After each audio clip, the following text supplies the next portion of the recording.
الإخوة الموالين، الإخوة الموالين الكرام، الأيادي البيضاء في عمل الخير وخدمة مذهب أهل البيت عليهم السلام، نلفت عنايتكم بأن غرفة الحك تعاني شهريا من تجميع الإيجار بواقع 1650 دولار، فمن لديه الرغبة في المساهمة بأي مبلغ كان ودعم صندوق الغرفة فعليه سواء بالتبرع أو بوضعه الآن مدفوع الأجر في شبكة الحق، فعليه أن يراجع الحرامي أقصد هاي اسمه رفيق الموسوي، السيد رفيق الموسوي إن شاء الله، وهو يفيدكم إن شاء الله بإذن الله. الآن خيرها زي المنشار طالع واكل. جزاك الله خير على الإعلان، بارك الله بيك. شوفوا يا أخواني، هذا الإعلان البوك طبعا سيد رفيق هذا الشيعة يعرفون متأكدين بأن كلامي حق، يعني أن الرجل سرق أموالهم، سرق أموال الكويتيين. الآن الكويتيين ضربوا عليه إكس حقيقة أنا سمعت، ففلس. كان يأتيهم إلى البحرين والكويت والسعودية ويجمع الأموال من أجل دعم قناة أهل البيت ومن أيضا لأجل دعم قناة أو غرفة الحك. أخذوا جمع مبلغ كبير تقريبا 20,000 دينار كويتي أو 30,000، وكذب عليهم كذبة كبيرة. قال لهم أنا أريد أن أجمع مبلغ منكم حتى أشتري فيه كتب ثم أرسلها لأفريقيا، لأن هناك من إخوانكم المستبرصين المستبصلين بحاجة إلى كتب أهل البيت، وأنا مستعد أذهب بأخدمكم، أذهب إلى البحرين وأشتري هذه الكتب وأرسلها إلى أفريقيا، لكن ينقصني المال.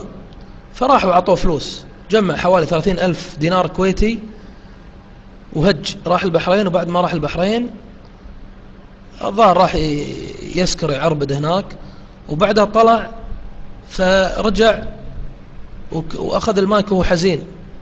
السلام عليكم ورحمة الله وبركاته.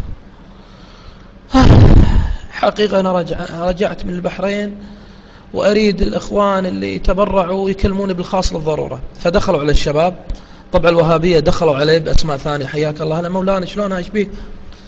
قال والله الكونتينر اللي كانت فيه الكتب اللي كان المقرر أن ترسل لأفريقيا صودرت من قبل الجمارك البحرينية، وفلوسكم راحت.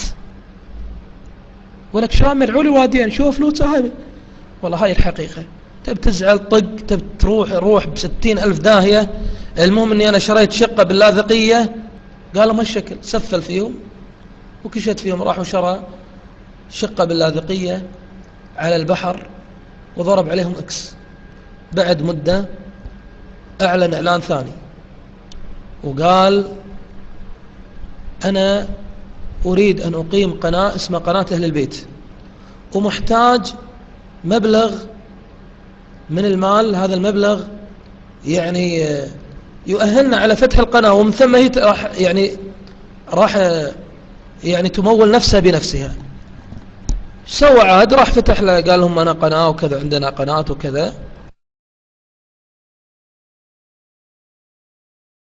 فقام الرافضة فتبرعوا وعطوا فلوس وجمع مبلغ كبير.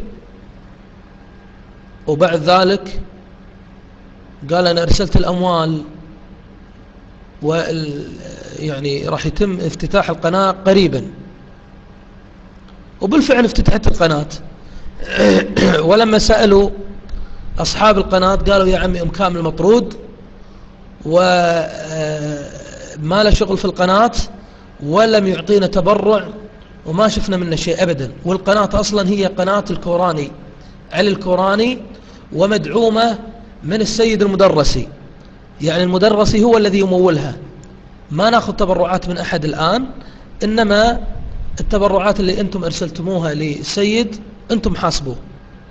انكشف مرة ثانية وطردوه من قناة أهل البيت، وقالوا أصلا ما له شغل، كان مجرد مقدم برنامج أسبوعي وطرد الآن، وليس له أيضا وظيفة هنا في قناة أهل البيت. ولذلك أنتم اللي يعرف القناة يشاهدها الآن راح يعرف بأن الضفدع كامل لا يطلع وليس له برنامج أصلا في هذا.